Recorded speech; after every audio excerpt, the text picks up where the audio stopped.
Welcome back everyone, welcome back to the Little Red Ninja Allotment channel. Well, in today's video I will be mainly planting garlic and onions, but first of all I've got to clear all the areas where I want the garlic and onions to go. I've done one area at the moment, cleared all these tomatoes, but as you can see on the screen there, I've just started on my squashes to clear them from up there, and as you can see I've got some absolute whoppers in this is quite possibly one of my best seasons,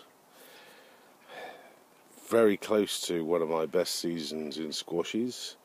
As you can see there, 3, 6, 9, 12, but I've also picked a couple before. I did have 16, 2 had been munched by local wildlife, but as you can see there, they are absolutely massive.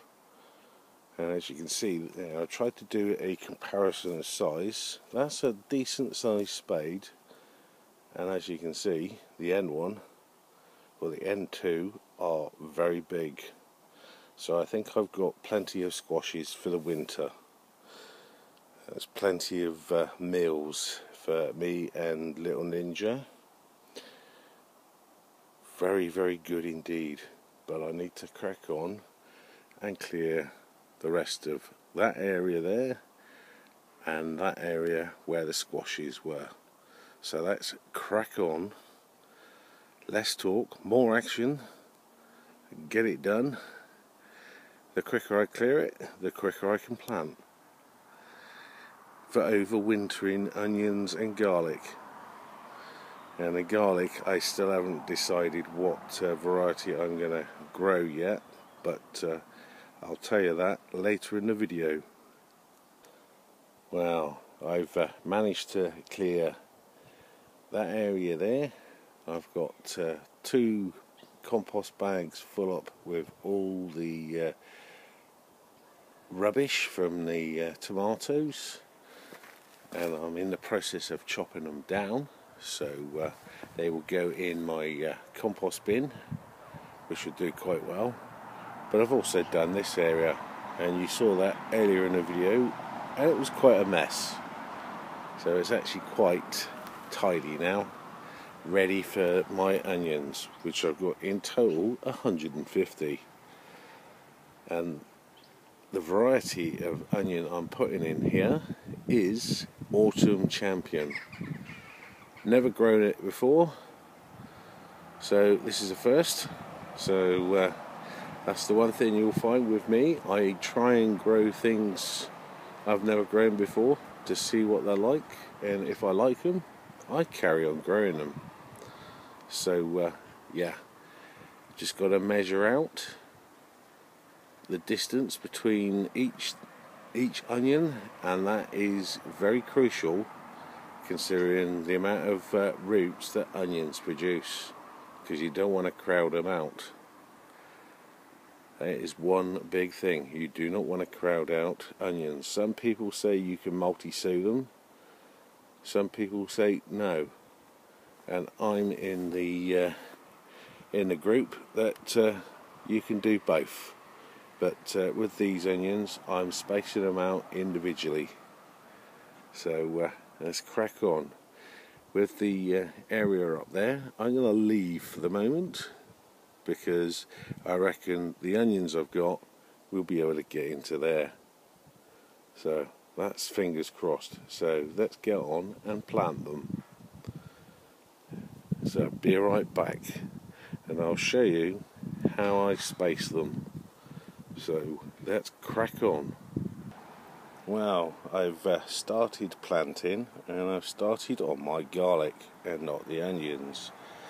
And I've done 3 rows of small garlic, where the bamboo is, I'm going to put probably 2 rows of elephant garlic, and the first 2 rows a variety called Garcure, something I had to buy because I've never grown them before and I'd like to try something new, like I've said, so I'm giving those a go. The 3rd row next to the string is the garlic I grew last year and picked earlier in the year, and they were really good. Well, they are really good, so I thought I'd give them another go as I've grown them. I've forgotten the name of them, so if I can fish out the name I will put that in the description below. But 3 rows of small garlic, and the spacings are 4 inches apart and 1 inch into the ground. And for those that don't know what inches are, that's about 10 centimetres. So all decent spacings.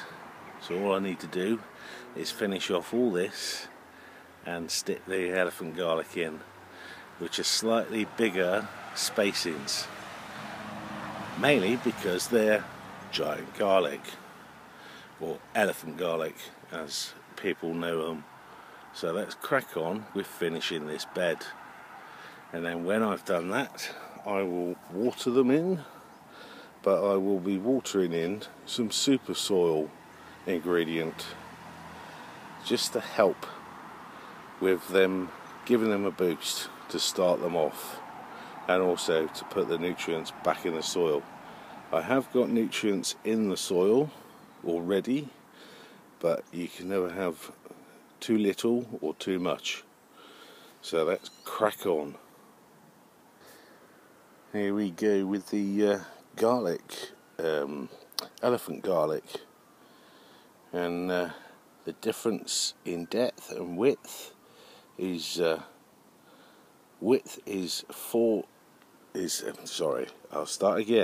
is 6 inches apart and a couple of inches below the surface. Well, that's what I normally do. It says in manuals and books and got all sorts of gardening paraphernalia just an inch below the ground, but I always find if you put it in a little bit deeper you get better bulbs when you lift them out of the ground. And I did that last year and I had probably the best garlic crop I've ever grown. So I'm doing that again. As you can see, I've only got enough room for two rows, and I've actually run out of elephant garlic. Don't worry, I've got some more back of the den, so I need to put in 3 more.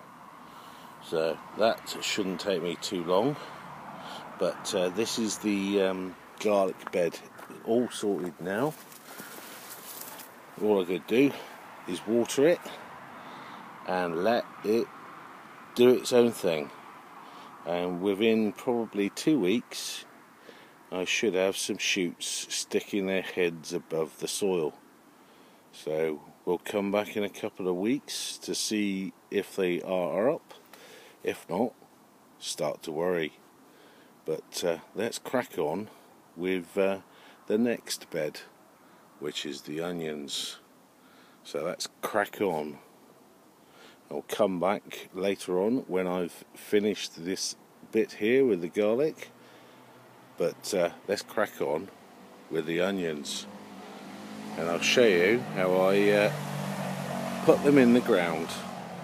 Near enough the same method as I do with my garlic, but let's crack on. Well, I've started on the onions. I've finished off the garlic by getting those extra 3 to put in, elephant garlic. But as you can see, I'm well on the way to doing this bed. And I've done 5 rows at the moment. and the distance between the rows are 4 inches in between each onion from there to there, and that way is double the spacing. But the reason I've done that is if I need to do any weeding, I can get a trowel in between the rows, as you can see. And how I put the onions in is quite easy. I use nature's dibber, which is my thumb.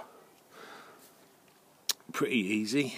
Go down to the first join of your thumb. That's how deep you put the onions in, or the sets in, and then you just crack on. So when I've done the rest of the bed, I'll come back to you and show you the finished article.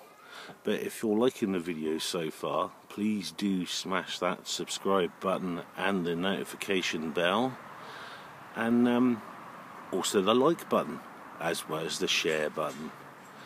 But one other thing, when I've checked the onion sets, when they're in these packs, I've checked every single one. If you get green growth up here, discard it, because that won't be a good one.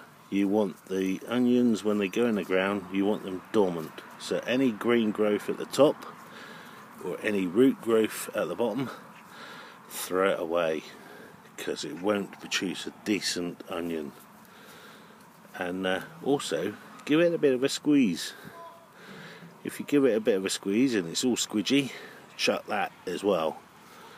But if they're firm, they're good to go.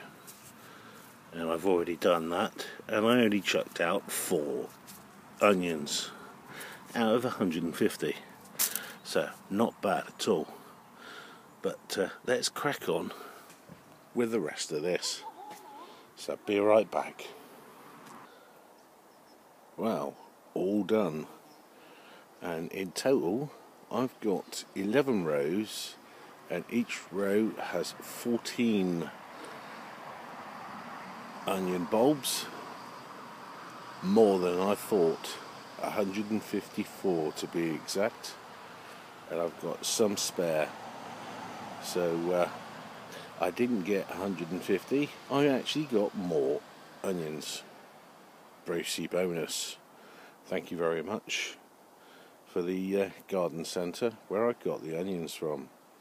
But yeah, that's looking pretty good. All I need to do now is just give the ground in between the onions a bit of a sprinkle with this super soil stuff, just to help the onions get going, and also put some nutrients back into the soil. There's already nutrients in the soil, but as I always say, it's better to have more than less.